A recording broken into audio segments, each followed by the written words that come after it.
एक बजरिया अदाल यही बा एकरा पर ना तो है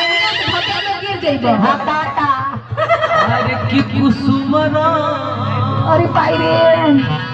सड़िया राजा जी अबे लाज कोरिया राजा जी। ए भैया ठीक लागत नु सुनी जोड़ी बढ़िया बना कुसुम रंग साड़िया अबे लाज कोरिया जियो शेर अरे की कुसुमरा रुको रुको तू होने से अब हम होने से आवत बोलो अतनी अच्छा लगला तो थप्पड़ी बजा दिया लो हां अरे की कुसुमरा सड़िया राजा जी विकी भैया अरे की पेला ऊंचे गोकरिया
दादा हाँ ये तो मांग मिले तो झाड़ अब कुसुम रंग साड़िया खातिर तो पैसा आइबे न करी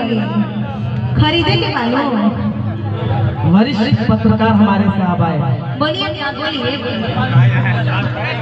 भैया राजा सिंह जी की तरफ से बहुत बहुत आशीर्वाद और प्यार आई गई पर राजा सिंह खातिर जोरदार ताली बजा देना भैया कमता सिंह खरवा और झारखंड मुक्ति